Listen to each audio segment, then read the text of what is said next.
Joel, I would love to discuss a bit of a more technical aspect. Of course, Dune Awakening, it's a survival game, it's an MMO.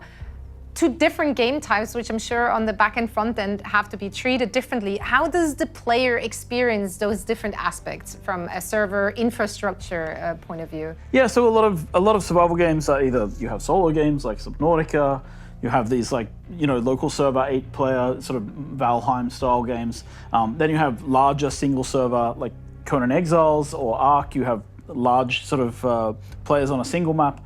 And then with Dune, what we're trying to do is have these multiple maps where you can play with many, many hundreds of people, right? So you'll be playing with lots of other players, right? So it is a large world to explore and share with others. Can I assume I am in a server with many, many people.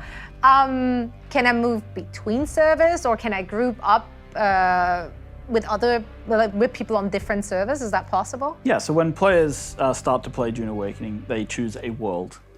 And that world allows them to, it's almost like choosing a server in an MMORPG, but it's a large infrastructure of connected servers, and we're going to talk a little bit about that. But the idea is that as a player, you join, you start in a map, and from there your experience should be relatively seamless in terms of how you explore and feel the world. The difference between the reason we call it a survival MMO as opposed to just a survival game is that most survival games do one map, one server, but we have multiple connected servers running in a single world. So this is kind of where we come from, and it also allows us to have a lot more players in this structure. So how many people am I playing with on like one server, or rather even, can I play with people from other servers? Can I group up with them? Can I be in a guild with them?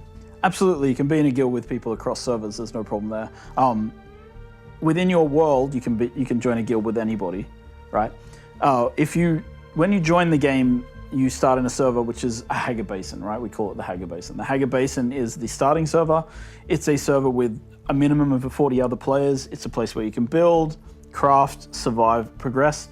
If you want to play specifically with friends, you want to join the same version of Hagga Basin, because Hagga Basin can have multiple versions. And then from there, you move outwards.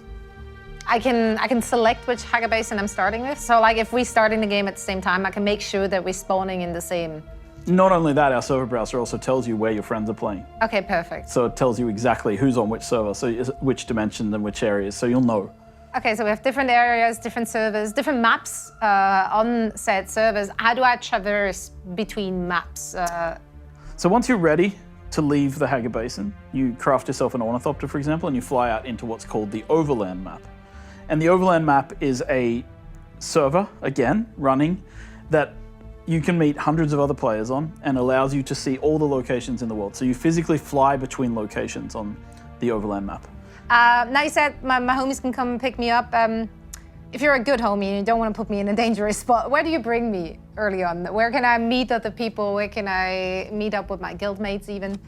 Yeah, so once you've sort of explored the Hagga Basin and you leave with your friends, you go out into what we call the Overland map. And in the Overland map, you have an overview of the entire world, and you can sort of see like the different maps that you have as an option. And one of those options are the social hubs, Harco Village and Arrakis, which are differently themed based on the different factions in the game, obviously, right? So you can go and visit Harco Village. It's a safe space. It's kept fairly okay, peaceful by the Canley Peace. And in there, there's bars to visit, vendors to visit. There's the Chome exchanges there, and of course you and your friends can go dancing if you want in the clubs.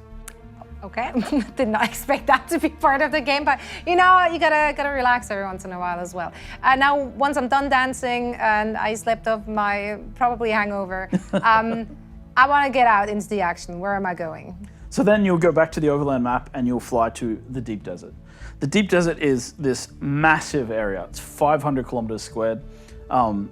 Or minimum 500 kilometers squared. It's actually a bit larger than that. There's and that's where you can meet hundreds of other players. There is probably going to obviously be a player cap if too many people go there, but you should be able to handle quite a lot of people. And that's a completely seamless set of servers that are all connected together. It's generally a PvP map with a strip of PvE as people enter, so that they can be safe when they come into the map and don't get ganked. And then you head out into the desert and you have these adventures where you're harvesting spice. The cool thing about the Deep Desert, and this is one of the things that I think I've mentioned last time, is kind of unique, is that we have this thing called the Coriolis Storm. And every week, the Coriolis Storm wipes the deep desert and resets it with a new landscape and new points of interest. So it's an infinitely explorable space and a really cool place to hang with your friends. I do love that. It really sounds like a very unique blend of different elements from different types of games that you combined here together. I'm super interested to see how that all plays out.